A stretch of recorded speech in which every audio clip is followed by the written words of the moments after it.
Halo semuanya, perkenalkan nama saya Enrique Prisa, NIM 2022-50002 dari Program Studi Sastika, Fakultas Sains dan Teknologi Universitas Patimura. Di sini saya akan mempresentasikan hasil penelitian terkait prediksi curah hujan menggunakan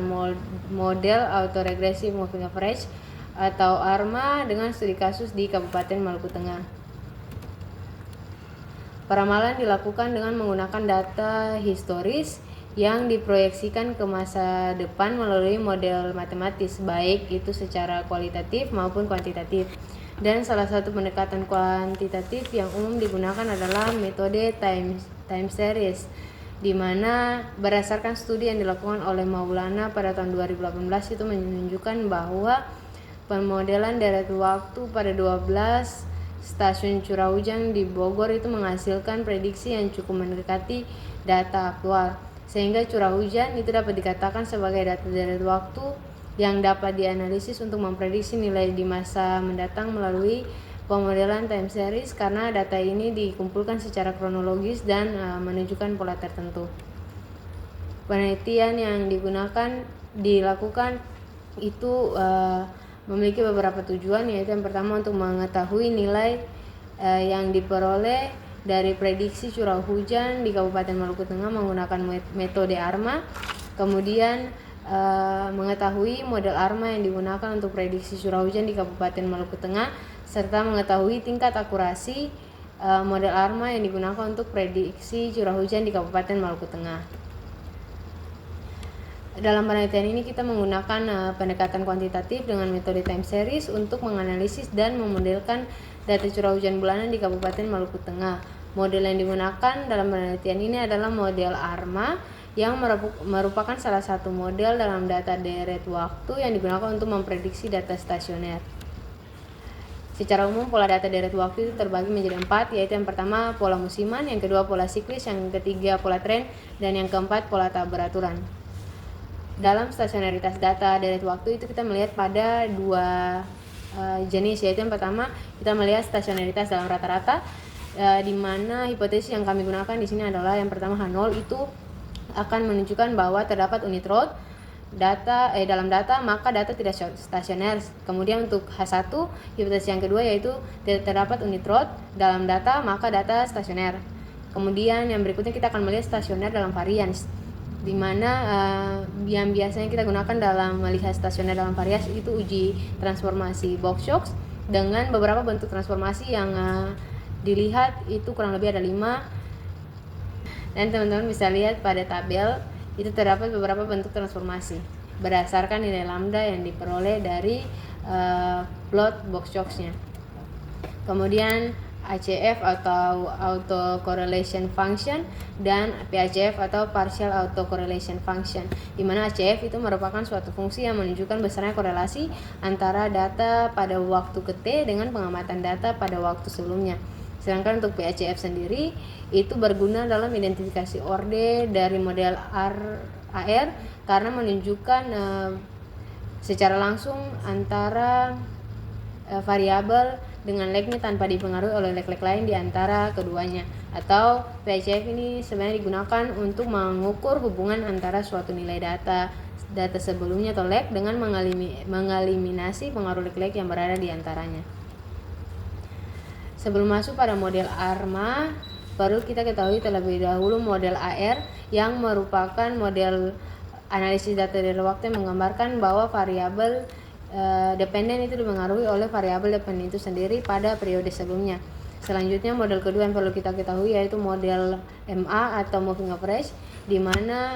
model ini merupakan suatu deret YT yang terbentuk dari galat pada suatu waktu ke T dan galat-galat pada waktu sebelumnya yang diberi bobot. Kemudian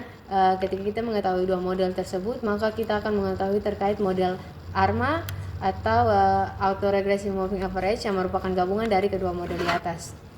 Selanjutnya untuk identifikasi model, metode yang umum digunakan untuk pemilihan model adalah melalui parallelogram atau plot ACF untuk memperoleh orde dari MA dan partial autocorrelation function atau PACF untuk memperoleh orde dari AR.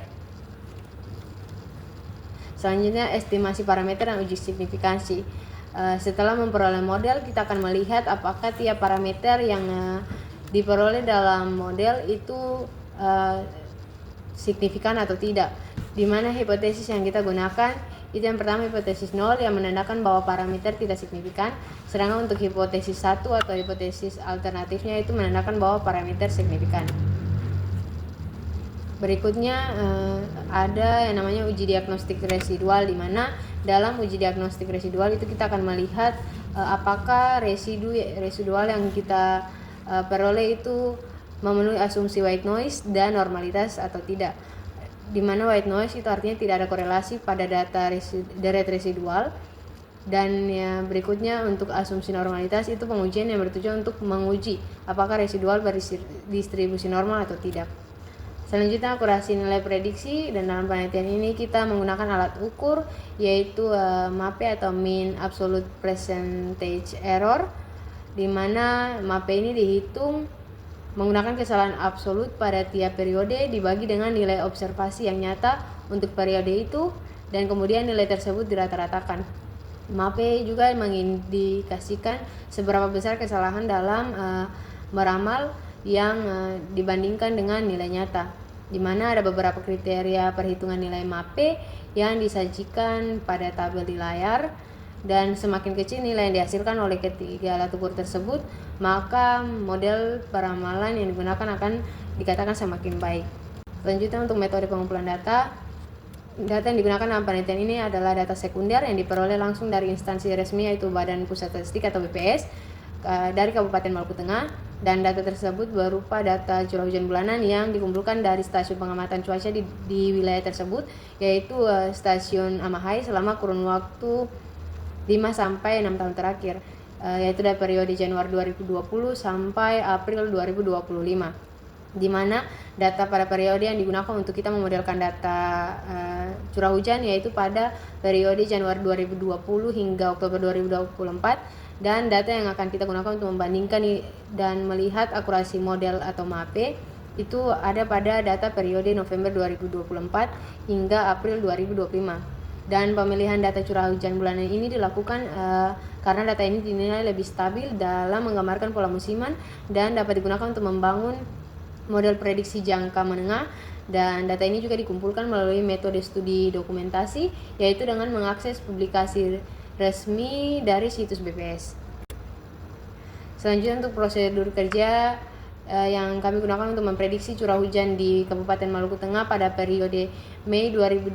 hingga Juni 2026, yaitu yang pertama kita akan mengidentifikasi pola data curah hujan, kemudian kita akan menguji stasionaritas